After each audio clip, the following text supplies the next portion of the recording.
Você está ouvindo mais um programa da Palavra da Vida Paraná. Nesse podcast, cada episódio é um bate-papo sobre um livro da Bíblia, trazendo uma luz para assuntos importantes tratados nesse livro. Começa agora o Lights On.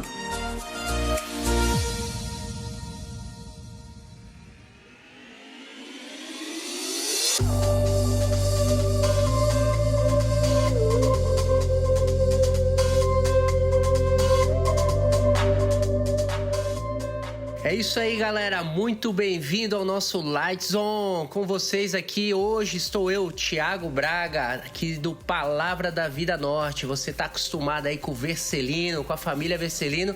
Dessa vez estamos aqui no norte do Brasil para compartilhar com vocês aí mais um bate-papo, mais um pouco da Palavra de Deus. E junto comigo hoje está ele, Ricardo. E aí, galera, tudo bem? Prazer, muito bom estarmos aí. Também sou do PV Pará e juntamente com o Thiago nós vamos trazer hoje esse podcast. Isso aí, galera. E o nosso convidado de hoje, Ricardo, nada mais, nada menos, ele é importado, sabia? International. E além de importado, é herói. É o herói? É o herói. Por favor. Eu só não sei se ele é o herói para parte da família Wayne ou da família Parker. É DC ou Marvel ou é só DC, né? A gente não sabe. Vamos descobrir hoje. Conosco está o nosso chefe, nosso boss, ele. Nada melhor do que começar com o chefe, né? Com certeza. Por favor, seja bem-vindo, Gary Wayne Parker. Por favor, Gary, se apresente aí. E aí, pessoal, tudo bem? Muito bom estar com vocês. Eu estou sugerindo ao meu filho continuar com meu segundo nome no nome do filho dele, só de inserir o Clark, né? Aí seria Clark Wayne Parker, aí teria os três super-heróis ali. Aí não tem erro. Aí qualquer um dá pra ir ali, né? Mas prazer estar com vocês.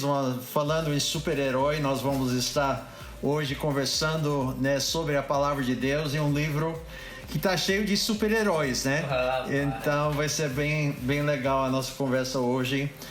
Num livro muito debatido, num livro muito questionado, mas um livro muito importante para a nossa fé e para a fé daqueles que vêm atrás de nós. Legal, Gary. O Gary é missionário aqui no Palavra da Vida Norte já há quantos anos, Gary? Trabalho aqui já há 30 anos aqui, né? Começamos esse ministério em 91.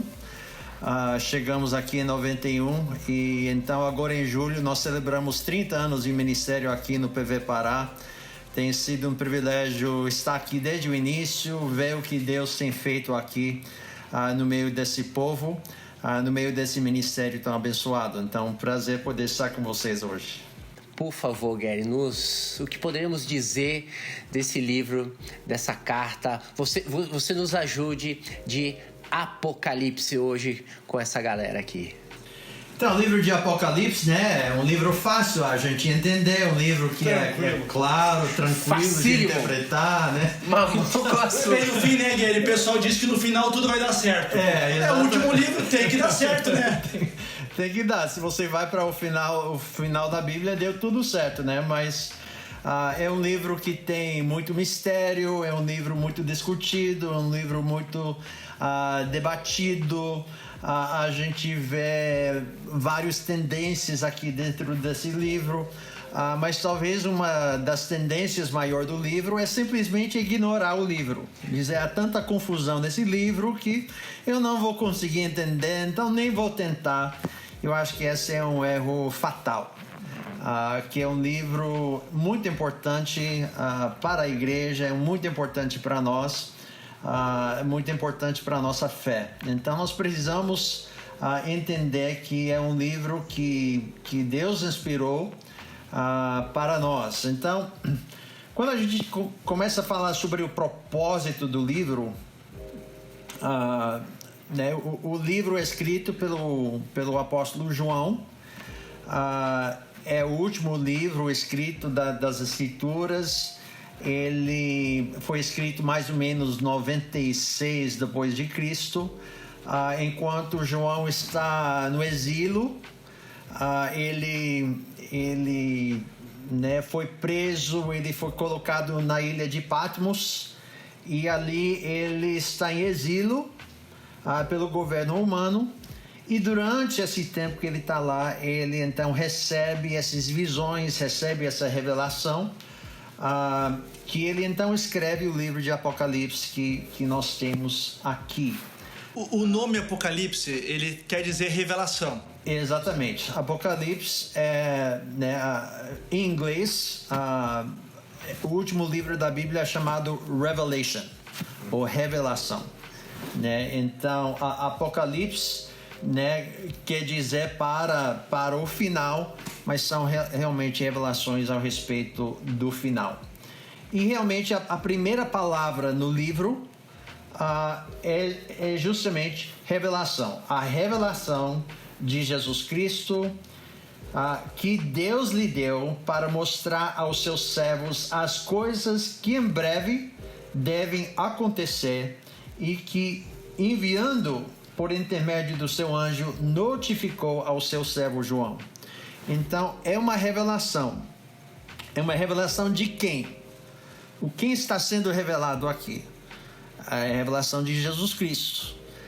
Então, nós temos uma revelação de Jesus Cristo através dos evangelhos. A revelação da primeira vinda de Cristo, nós encontramos os evangelhos, a vinda de Jesus, nascimento numa manjedoura, né, crescendo seu ministério, sua crucificação, sua ressurreição. Essa é uma revelação de Jesus Cristo. Apocalipse também é uma revelação de Jesus Cristo. Mas agora é o mesmo Jesus Cristo, mas agora com outra roupagem, né? Agora com toda a sua glória sendo revelada para nós. Então, o propósito do livro é para revelar para nós quem é Jesus. Quem é esse Jesus que às vezes é muito mal entendido. Ele é visto como, né, um bebezinho na manjedoura, um grande mestre, um martirizado, né, um homem que faz milagres. Tudo isso é imagens que pessoas têm de Jesus. Mas quem Jesus é, acima de tudo, é um rei. É um rei. Então, agora nós temos a revelação de Jesus sendo o rei soberano do universo, né? Então nós precisamos começar com isso. Nós estamos conhecendo Jesus, né? E é um livro que é revelado para João. Versículo 13 é muito interessante a gente destacar aqui, porque a gente vê muitas pessoas têm a tendência de ignorar Apocalipse, de não preocupar com Apocalipse, de até negligenciar o livro. Mas versículo 3 pronuncia uma bem-aventurança, né? Bem-aventurados aqueles que leem e aqueles que ouvem as palavras da profecia e guardam as coisas nela escritas, pois o tempo está próximo. Minha versão diz e obedecem, enfatizando, né, a questão de obedecer isso. Então é um dos únicos livros que diz, bem-aventurado, abençoado, né, será a pessoa que ler esse livro, né? Então leia o livro de Apocalipse, né? Você vai ver coisas, figuras, coisas que assustam, mas leia o livro, ouve o livro. Então tá de parabéns por escutar esse podcast, né, sobre isso, esse live, porque é bem-aventurado os que fazem isso, né? Então uma promessa envolvido em... Posso aproveitar, já que estamos falando de feliz aquele que lê, e bem-aventurado ele, né? Esse livro foi escrito para quem? Então, esse livro é escrito, versículo 4 nos responde essa pergunta, né? João, as 7 igrejas que encontram na Ásia. Então, a carta é escrita justamente para 7 igrejas na Ásia Menor. Vão ser mencionados em capítulos 2 e 3, essas 7 igrejas, cada um com a sua característica. Então, são igrejas que provavelmente João havia sido um pastor nessa região, né? Então, Éfeso, por exemplo, é a cidade principal da Ásia, daquela época. Então, João era pastor dessa igreja por um tempo. Depois ele então foi colocado em exílio. Então ele está longe da igreja, geograficamente está próximo, mas é uma ilha, tipo Fernando de Noronha para Recife, né? Mas mesmo assim é longe pra caramba para nadar até lá, né? Então João está lá e ele escreve então essas 7 igrejas, confrontando essas 7 igrejas como pastor das igrejas, falando, né, sobre as características deles. E então demonstrando para eles que eles estão obviamente numa fase de muita perseguição da parte de Roma. A igreja está sendo acusada de muita coisa que não fez. Os apóstolos estão sendo martirizados. Então há um preço muito alto a se pagar para seguir Cristo nessa época.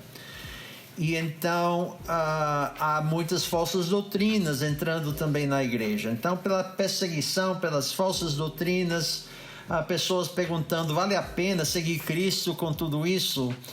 Então João escreve essa carta para as pessoas a demonstrar: a gente pode estar passando por coisas ruins agora, né? E realmente vai ficar pior, né? Aquela frasezinha: nada é tão ruim que não possa piorar, né? Exatamente. As coisas vão ficar pior ainda, mas no final vai dar tudo certo. No final, o Jesus Cristo Rei volta. E então é um livro que nos traz bastante esperança, por causa de um final feliz que nós sabemos, né? A gente lê o final do livro e realmente é um final feliz para os que seguem Jesus Cristo.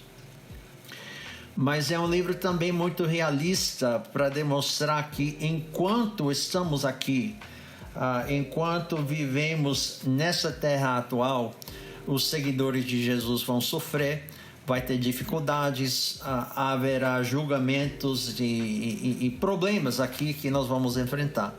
Então a sua audiência, essas igrejas estavam passando por perseguição, e João está dizendo: vai continuar assim, vai ficar pior do que isso, mas no final vai dar tudo certo. Legal, Gary. Beleza. Então, um livro que nos traz esperança, com certeza.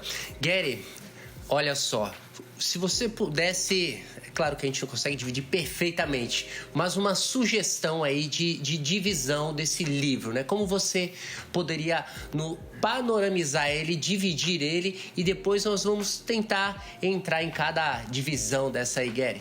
Então, eu creio que a melhor divisão do livro vem do próprio livro, em versículo 19 do capítulo 1, onde João recebe essa palavra: escreve, pois, as coisas que viste, e as que são, e as que hão de acontecer depois dessas.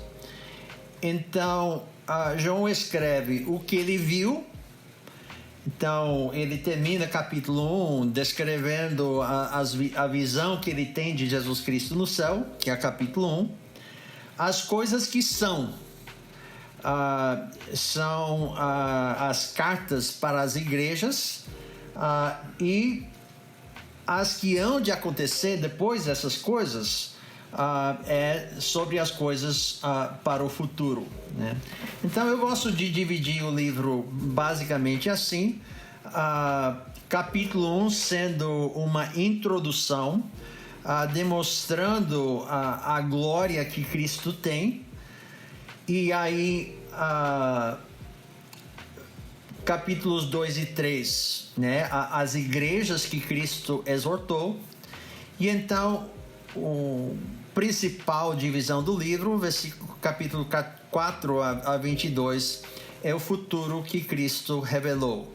As coisas que vistes, as coisas que são e as coisas que serão depois, né? Então, passado, presente, futuro, é a visão que João traz nessa divisão. Agora, eu acho importante, antes da gente mergulhar dentro do livro, a entender que o livro de Apocalipse é um livro, por entanto, bastante controversial, não pela autoria do livro, mas a maneira de interpretar o livro. É um livro que fala sobre futuros eventos, é um livro que você vai interpretar conforme muitas vezes a sua posição escatológica, né? Como é que você interpreta futuros eventos. Então, algumas pessoas vão interpretar esse livro como sendo uma descrição da realidade de que João estava passando, né? Que são imagens da perseguição de Roma, que essas pragas e tudo isso são alegóricos, falando a respeito da realidade que aquelas igrejas estavam passando ali no primeiro século. Então, alguns vão interpretar o livro dessa forma, dizendo que a maior parte desse livro é escrito ao respeito de coisas que já aconteceram para nós.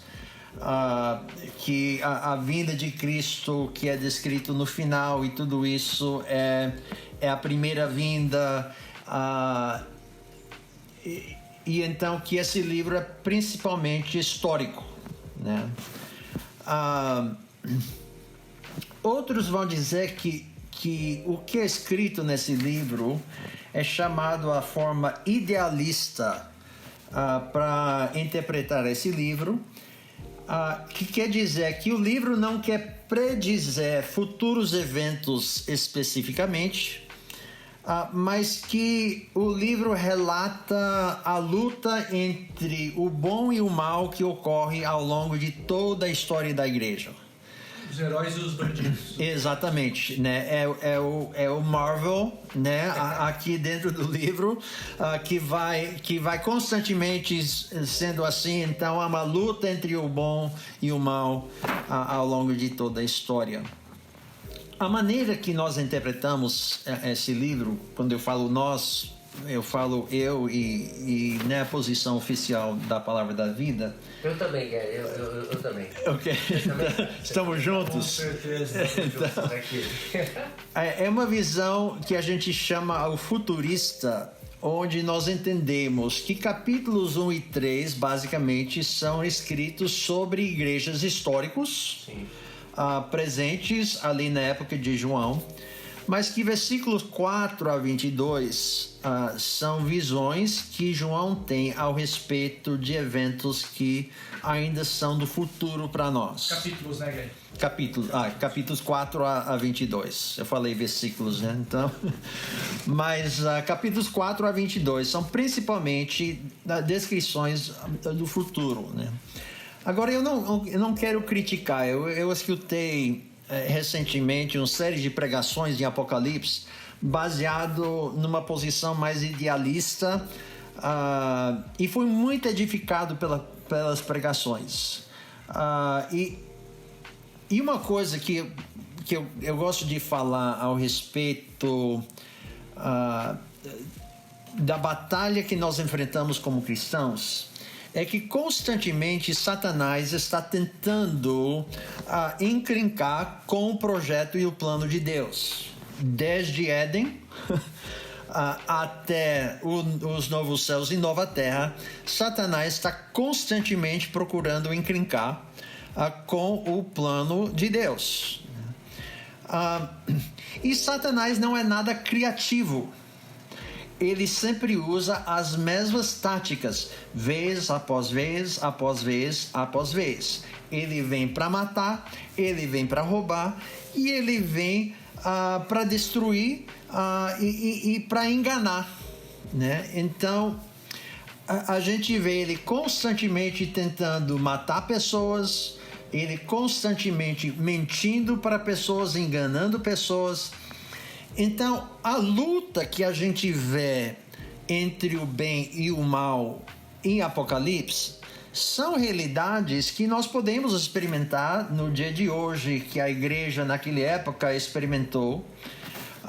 Então, eu não tenho dificuldade para a gente olhar para tipo a posição idealista e entender que o livro tem o que nos ensinar no dia de hoje sobre a nossa luta.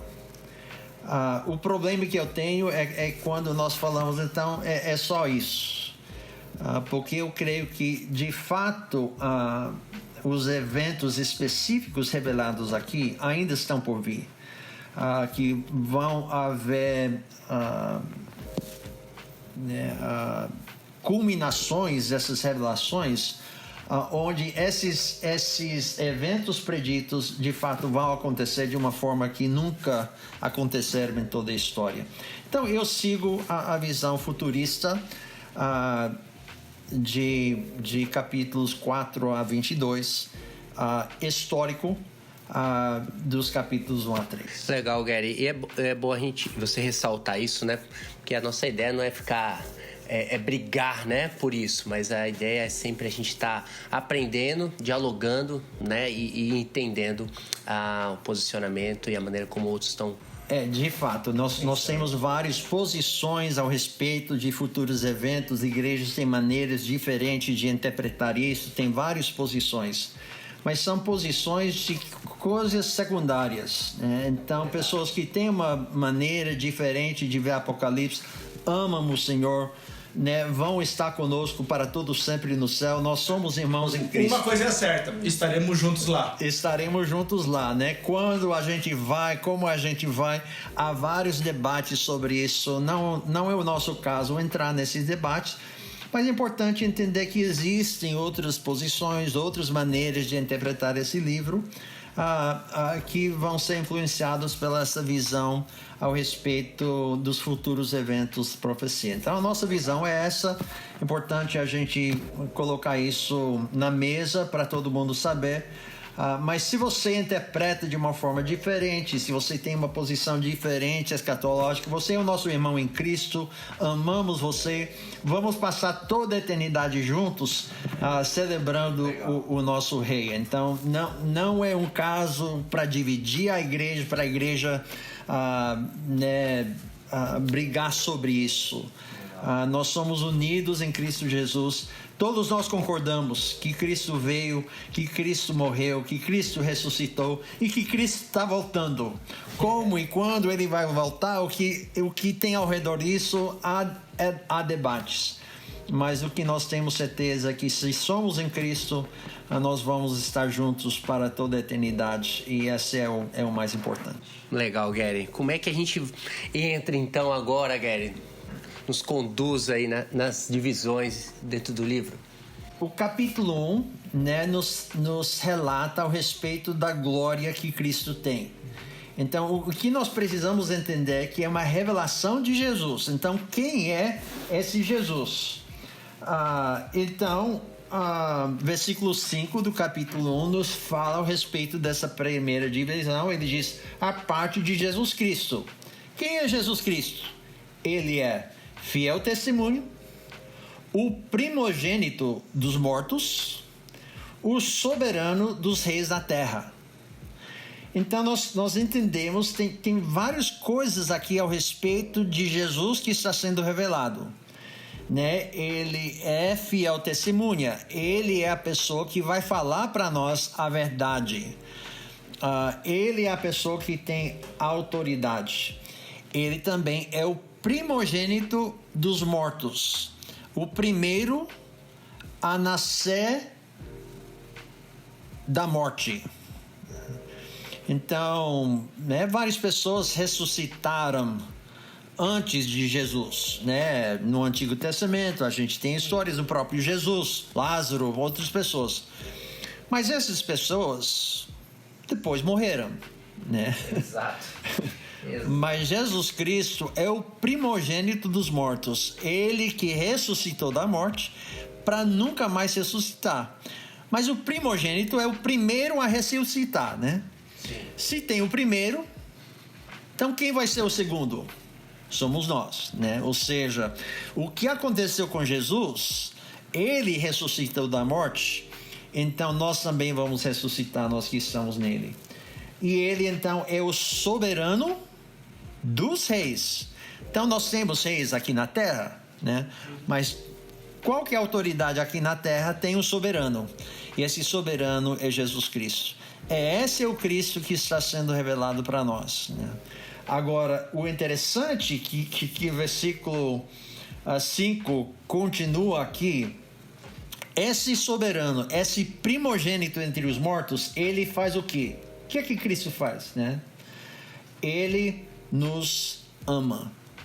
Esse Jesus, ele nos ama e pelo seu sangue nos libertou dos pecados e nos constituiu reino, sacerdotes para o seu Deus e Pai, e a glória e o domínio pelos séculos dos séculos. Amém. Legal, né, Gary? Ele conduz tudo isso, ele tem o poder e ele ainda nos chama, né? Nos conduz a isso. Que privilégio. Ele ama a gente, ele morreu pela gente e ele nos chama para reinar com ele. João está falando do que ele viu literalmente em Jesus Cristo. Exatamente. Conviveu com ele, viveu com ele, viu quem era ele, o próprio Cristo, o próprio Deus. Exatamente. Então, João conviveu com esse Jesus. Ele foi o discípulo amado. Ele foi o discípulo que estava a pé da cruz quando ele estava lá. Ele estava ali no Sinédrio quando Jesus apareceu, né? E ele entende que agora esse soberano dos reis do universo nos constituiu reino de sacerdote. Ele nos chama para reinar junto com ele. Então nós temos um rei sobre todo o universo que se revela a nós e nos dá uma promessa que um dia nós vamos reinar junto com ele eternamente. E é sobre isso o livro de Apocalipse, né? Então, aí nós chegamos no segundo bloco, que é capítulos 2 e 3, que é a parte, vamos dizer, que é histórico do livro, onde estamos falando sobre as 7 igrejas da Ásia. Então, de novo, aqui com essas cartas às 7 igrejas, nós temos maneiras diferentes de olhar para essas igrejas. Gary, posso só destacar aqui o nome das igrejas aqui? Pode ser. A igreja de Éfeso, Esmirna, tá bom? Você que está nos escutando aí, Pérgamo, Tiatira, Sardes, Filadélfia e Laodiceia. Faltou alguma, Gary? Acho que foram são essas 7 igrejas aí, né? São 7 cidades na Ásia Menor, né? Então são 7 cidades que existiam naquela época. Né? Provavelmente essas igrejas foram fundadas na época do apóstolo Paulo, que foi quem evangelizou em Éfeso, né? Um grande milagre acontecendo em Éfeso. Em Atos nos relata que através do ministério de Paulo, ele passou 2 anos em Éfeso. E Atos nos ensina que nesses 2 anos, todos na Ásia ouviram o Evangelho. Tanto o judeu quanto o grego, todos ouviram o Evangelho na Ásia, devido à multiplicação do discipulado que ocorreu naquele continente. Provavelmente essas 7 igrejas nasceram como parte desse movimento. Eventualmente, João se torna pastor da igreja em Éfeso, e essas outras cidades, né, estão debaixo do tutelo dele. Ele conhece essas igrejas bem, está preocupado com essas igrejas. Então, ele escreve o livro de Apocalipse para essas igrejas que ele havia pastoreado, a cada um com as suas características, né? Agora, tem pessoas que olham para essas 7 igrejas e basicamente tem 3 maneiras de interpretar essas cartas para as 7 igrejas. Um seria o que chamamos interpretação típica, ou seja, que cada uma dessas igrejas representam realidades que estão presentes ao longo de toda a história da igreja. né, que sempre a gente tem uma igreja de Éfeso, né, que é uma igreja apostólica, a gente tem a igreja de Esmirna, que é uma igreja perseguida, sempre nós temos, né, esses sete tipos de igrejas são sempre presentes ao longo da história da igreja. Outra maneira de interpretar é chamado a interpretação profética, dizendo que cada uma dessas igrejas representam uma fase de desenvolvimento da igreja. Então a divisão é basicamente assim, que Éfeso representa a igreja primitiva, apostólica, de ano 30 depois de Cristo até a época de João, mais ou menos 100.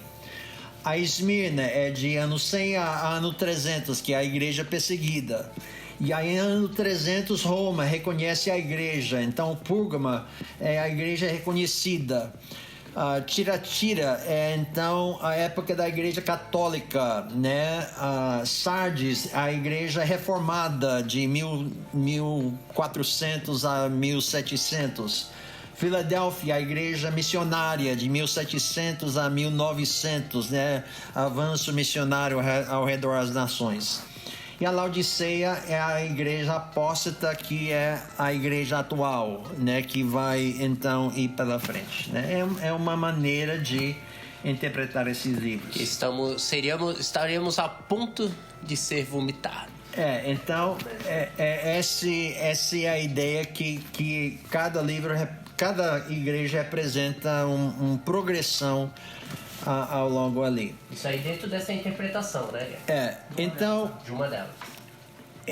Então, eu acho interessante observar as semelhanças que tem com a história, com cada uma dessas igrejas. Eu acho um pouquinho forçado. E o que nós precisamos perguntar é se é justamente isso que João estava querendo comunicar com isso. Será que é justamente isso que o Espírito está inspirando aqui? Então, eu tenho a tendência de dizer que não. Porque nós estamos na parte do livro que está falando sobre as coisas que são, né? Então, eu prefiro a interpretação histórica, que quer justamente dizer que cada uma dessas cartas é escrita para uma igreja histórica que tinha essas características. Coincidentemente, né, nós vamos ter coisas em comum, né? Então, a típica também é verdadeira. Se tinha todos esses tipos de igreja nos dias de João, nós vamos ter ao redor do mundo igrejas perseguidas, igrejas que são mornas, igrejas que... E enquanto Jesus Cristo não voltar, vai continuar tendo. Vai continuar assim, né? Então, eu creio que justamente as cartas são escritas para essas igrejas históricas, mas que nós podemos aprender coisas de cada uma delas, né? E a estrutura de cada carta é bem semelhante, né? Em cada cidade, em cada igreja, ele faz algum tipo de reconhecimento. Ele fala também de algum tipo de aborrecimento que ele tem com aquela igreja.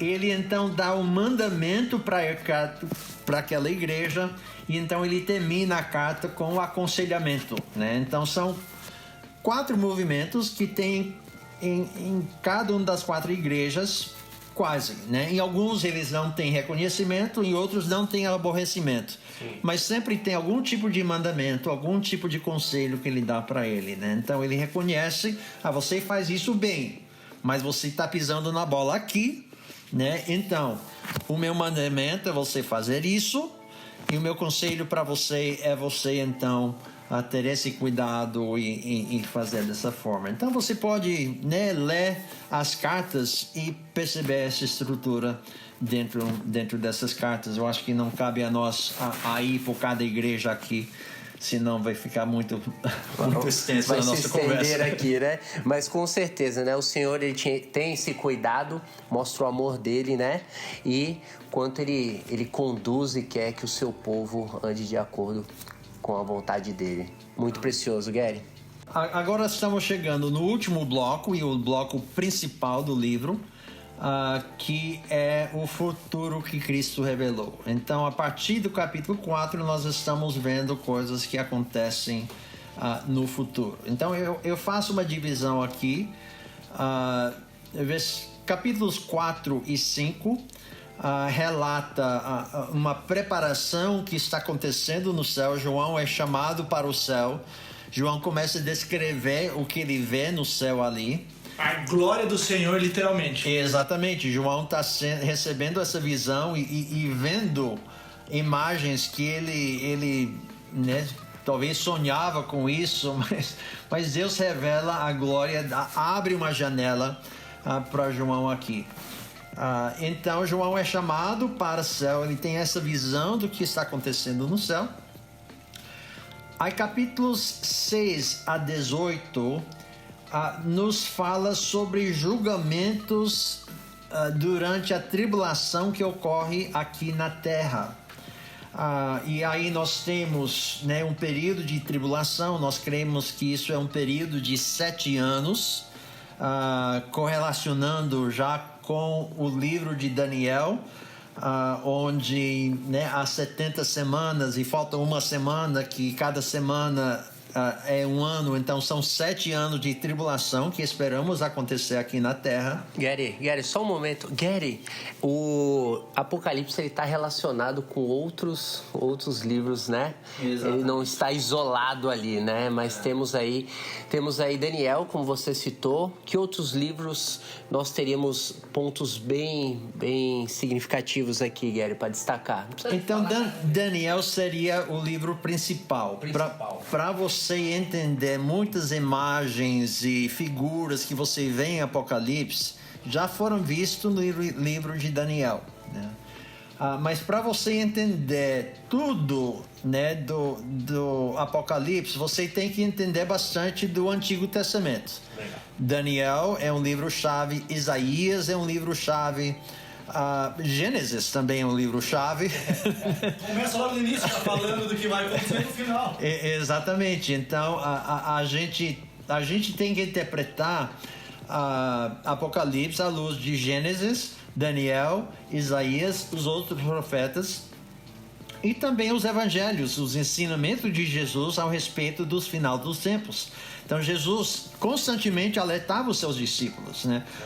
No final do tempo, a vinda do Filho do Homem será assim, o julgamento por vir será assim. Então Jesus constantemente alerta os seus discípulos sobre o julgamento que está por vir. Apocalipse nos coloca carne nesse esboço, né? Nos dá visões de como isso vai acontecer, né?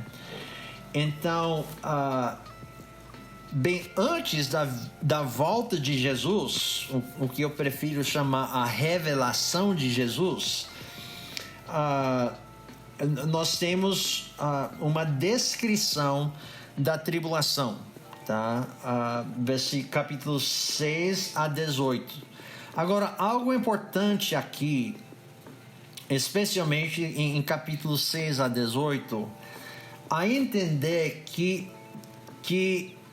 em capítulo 4, João é levado para o céu. Então, João está em espírito, na presença do Senhor lá no céu, tendo essas visões. Mas ele está enxergando eventos que ocorrem aqui na terra durante a tribulação, né?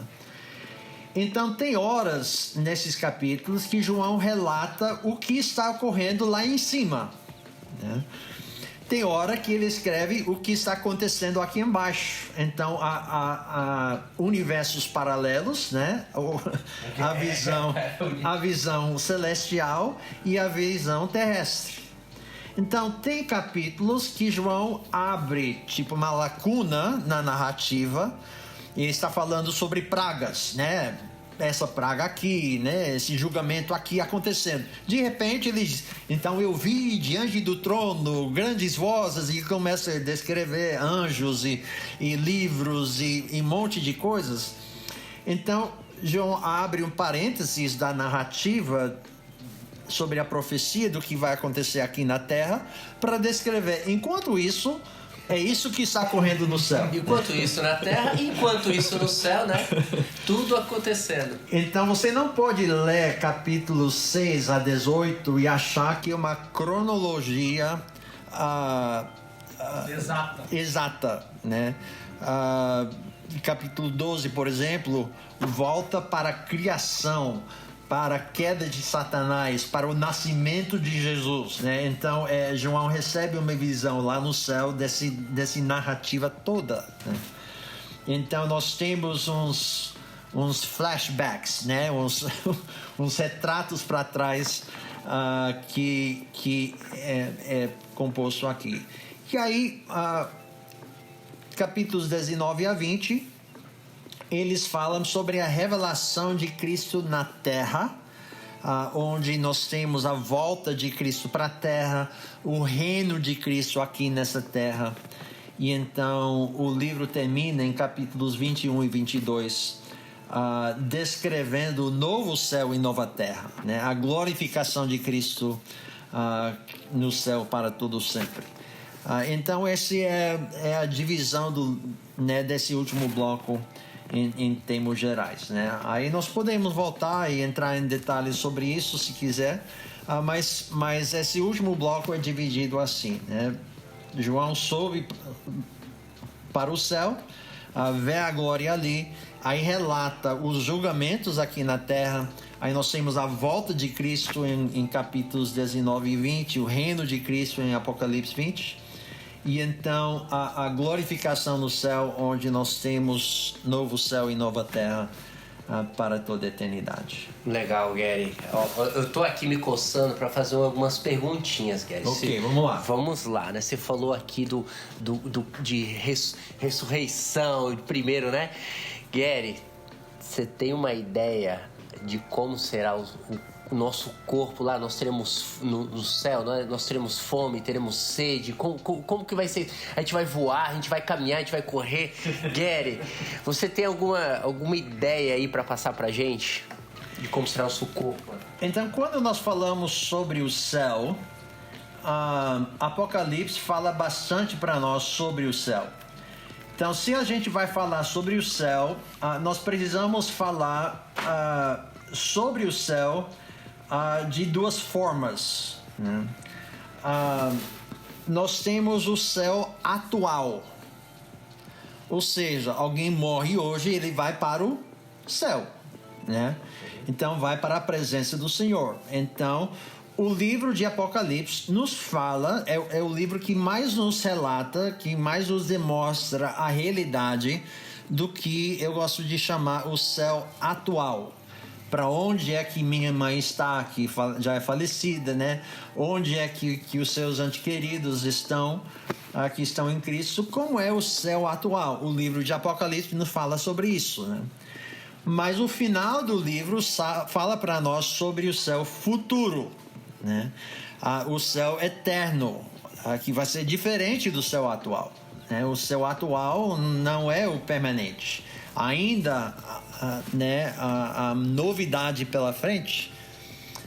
Então, se queremos aprender sobre o céu atual, é justamente Apocalipse que nós vamos, né?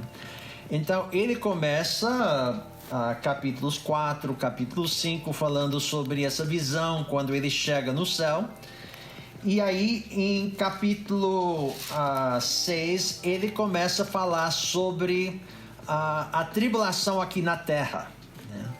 E então, em capítulo 6, nós temos o que é chamado 7 selos. São julgamentos aqui. Então, nós cremos que a qualquer instante a igreja vai ser arrebatada, assim como João foi arrebatado para o céu, que a igreja vai ser arrebatada para o céu. E lá nós vamos ser julgados, nós vamos passar pelo tribunal de Cristo, coisa que a gente vê em capítulos 4 e 5, 24 anciões tendo galardões e coisas assim. Mas enquanto o tribunal de Cristo acontecendo ali no céu, aqui na terra há selos, julgamentos. E temos um cavalo branco, que representa a vinda do anticristo, o cavalo vermelho, que é guerras, cavalo preto, que é fome, o cavalo amarelo, onde nós temos morte acontecendo. Mas o quinto selo, que é relatado em Apocalipse 6, de 9 a 11, é chamado a aclamação dos mártires, onde João vê os mártires aclamando. Aí nós vamos voltar para lá para responder sua pergunta, né? Aí depois o sexto selo é escuridão, o sétimo selo são realmente as 7 trombetas depois de um período de silêncio. Mas o quinto selo, aclamação dos mártires, João relata para nós a verdade sobre o céu atual, a realidade do céu atual. Então vamos ler aqui o que a gente vai versículo por versículo e a gente vai ver umas realidades ao respeito do céu atual.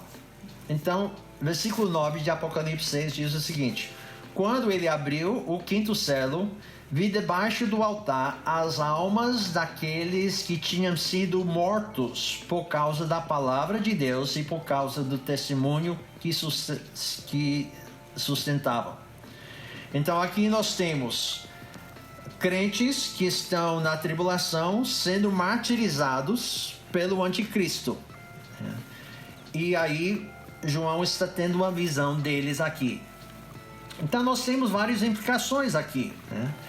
Ou seja, primeiramente, os mortos em Cristo estão no céu. João está vendo eles lá, né? Eles morreram, mas eles foram lá. Mas eles são reconhecidos no céu como as mesmas pessoas. Você é aquele que foi martirizado, sua cabeça foi tirada. Eles ainda reconhecem até esse momento aqui. O pessoal reconhece ele, né? Você é aquele que aconteceu lá. E então ele lembra isso, né? Ele tem memória da sua vida aqui na terra enquanto ele está no céu. Ele diz: eu estava lá, né? O anticristo me decapitou, né? E ele lembra esse fato, né? Versículo 10: clamaram em grande voz, dizendo: até quando, ó soberano Senhor, santo e verdadeiro, não julgas nem vingas o nosso sangue dos que habitam sobre a terra? Então aqui nós temos pessoas mortas que estão no céu e essa é a oração deles, esse é o clamor deles. Então isso também traz para nós várias aplicações, né? Que pessoas no céu têm vozes que clamam, né? Pessoas no céu são unidos. Eles dizem: até quando, Senhor? Nós todos estamos aqui. Ou seja, essas pessoas também fazem perguntas para Deus. Eles não sabem tudo, eles querem saber, eles, né, eles estão ali diante do Senhor, eles reconhecem os atributos de Deus, Ele é santo, é fiel, é justo, né? Mas a gente percebe que essas pessoas importam com o que está acontecendo aqui na terra. Então, até quando, Senhor? Né? Não vingas a nossa morte na terra. Ainda está rolando, né? Outras pessoas estão ali, né? Tem pessoas no céu, estão ali aprendendo, estão conversando com Jesus, estão fazendo perguntas, importam com o que está acontecendo aqui, né? Legal. Aí a gente vê pessoas orando, pessoas lembrando suas vidas, né? Lembram que foram mortos, né? Clamando para a justiça, né? Orando a respeito disso. Versículo 11 diz: então a cada um deles foi dada uma vestidura branca, e lhes disseram que repousasse ainda por pouco tempo, até que também se completasse o número dos seus conservos, e os seus irmãos iam ser mortos, como igualmente eles foram.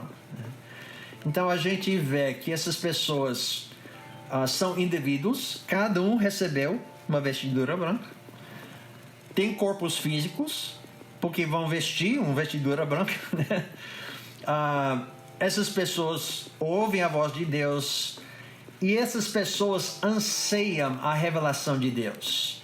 Essas pessoas experimentam tempo, né? Até quando, Senhor? E eles estão ligados com as coisas que estão acontecendo na terra. Ou seja, não está lá no céu dizendo, vamos passar todo esse tempo tocando harpa. Não.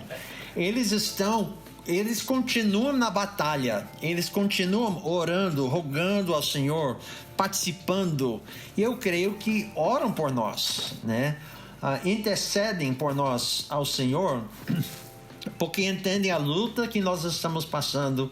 Eles estão lá ansiando a revelação de Jesus Cristo e os novos céus e nova terra, né? Porque eles estão incomodados lá com a injustiça, porque eles estão vendo a glória de Deus. E diz, como é que essas pessoas ali na terra, né, estão rebelando contra Deus, quando nós estamos vendo o santo, glorioso Deus, eles ficam incomodados com isso e participam nisso.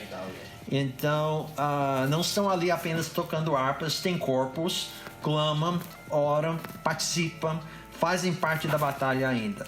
Legal. Então, esse é o céu atual. Aproveitando sobre essa pergunta, uma pergunta antes do céu, né, é o julgamento. A gente escuta falar muito sobre julgamentos em Apocalipse. E talvez algo... Ô, Ricardo, tem um monte de 7 também aqui, né? 7 trombetas, 7 selos. Só nós que temos o 7-1, mas o resto tem tanta coisa. Essa daí todo mundo sabe. Vamos do 7 ou vamos dar do julgamento? Não, do 7 deixa. Porque deixa o pra lá, 7, então. sabe, Guilherme, a gente escuta tanto numerologia e o 7, olha só aqui, só para uma listinha: 7 estrelas, 7 cartas, 7 espíritos, 7 trovões, 7 candeeiros, 7 igrejas, 7 selos, 7 trombetas, 7 taças, 7 cabeças, 7 coroas, 7 novas coisas. É muito 7. Se for falar de tanto 7, assim, a gente não Vai faltar a Alemanha. Vai faltar só a Alemanha. Então, a gente tem todos esses sets aqui. 7 é um número completo, né? É um número de compleção, né? É um número completo que demonstra né, que, né, tudo está culminando, tudo está perfeitamente redondo. Então tem o objetivo. Esse 7 é... E a gente percebe que basicamente são 3 sets. Nós temos 7 selos, 7 trombetas e 7 taças.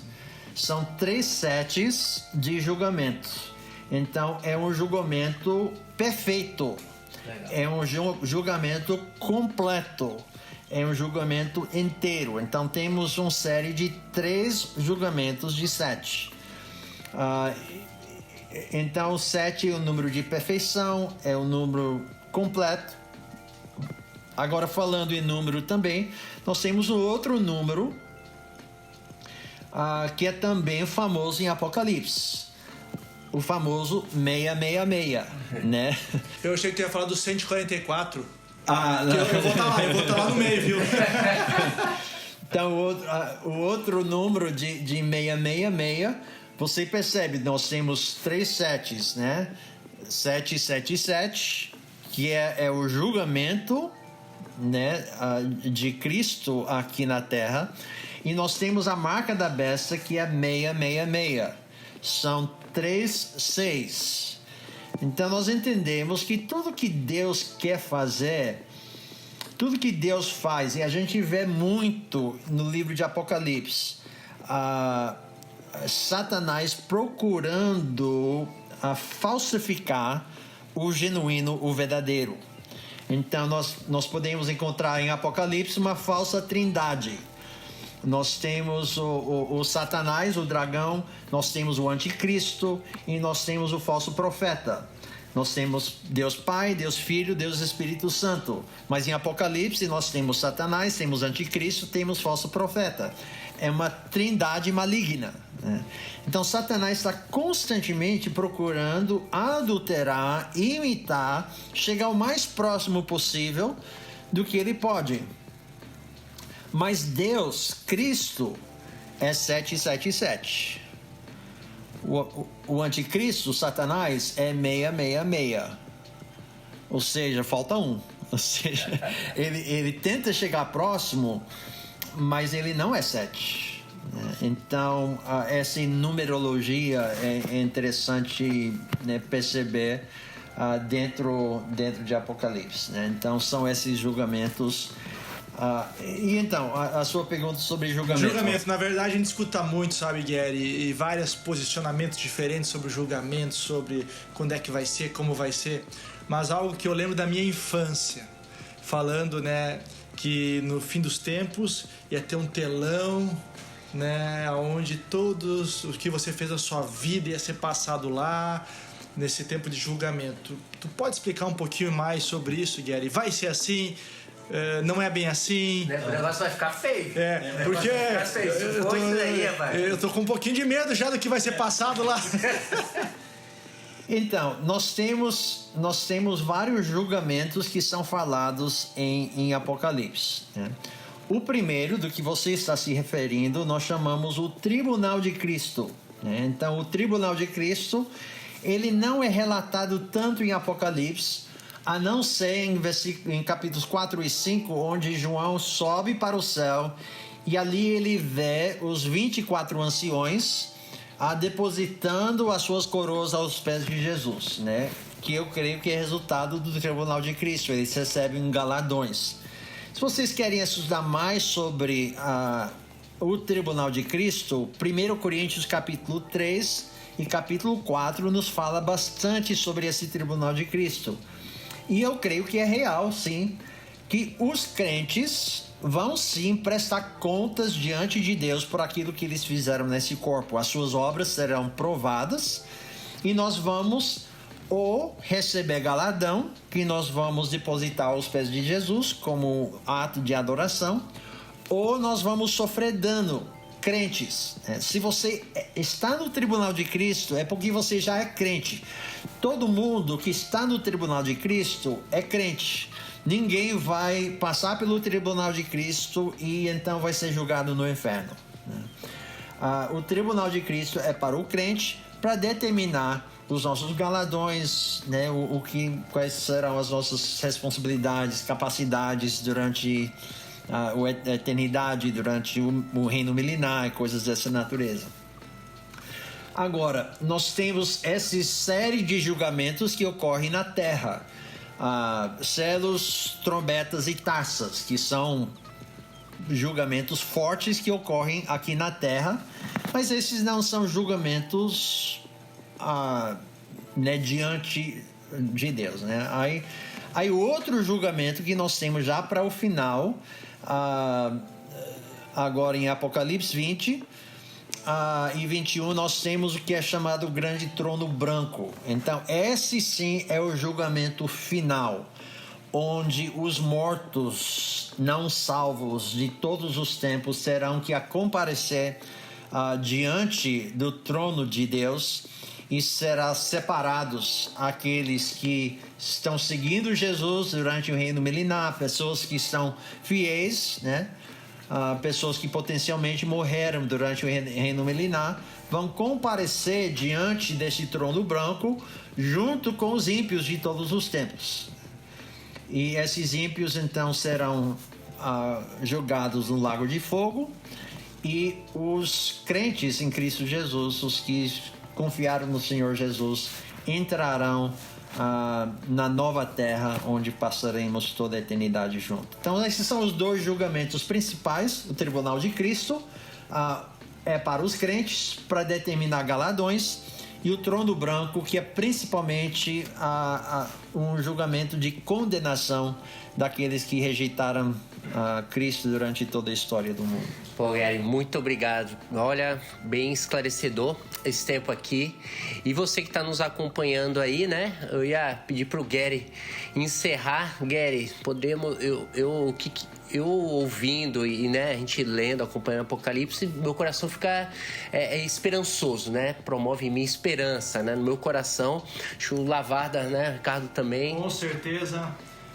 Lembrando de onde Cristo nos tirou e aonde nós vamos, na verdade, um dia estar, é muito bom escutarmos um pouquinho mais sobre Apocalipse, entendermos sobre Apocalipse. Obrigado, Gary, pelo tempo.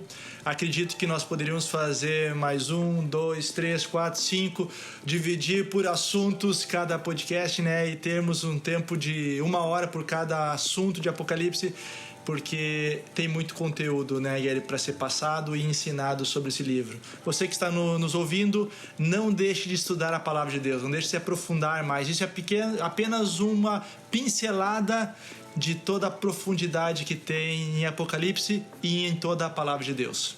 Amém. E né, o final do livro é todo especial, porque a gente vê que nós vamos passar toda a eternidade com o problema do pecado totalmente resolvido.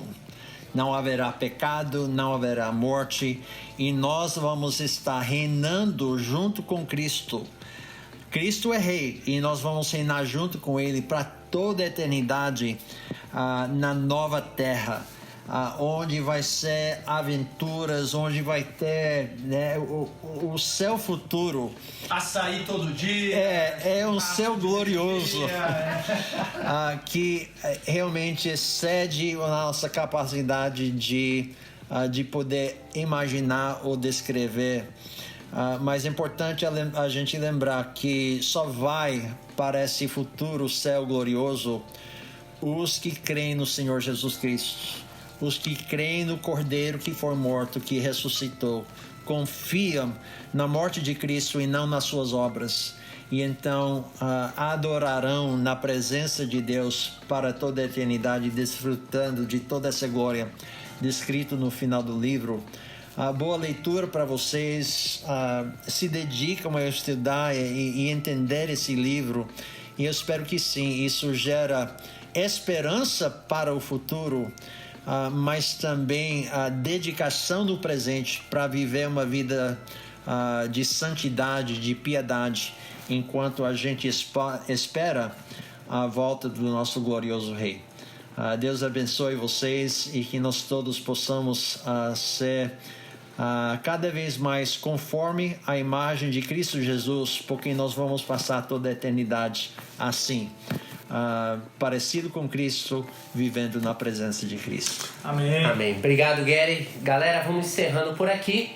Eu, Thiago, junto com o Ricardo e junto com o Gary Warren Parker, encerramos aí mais um podcast Palavra da Vida aí. Lights on. Lights on, Gary. Lights on. Lights on.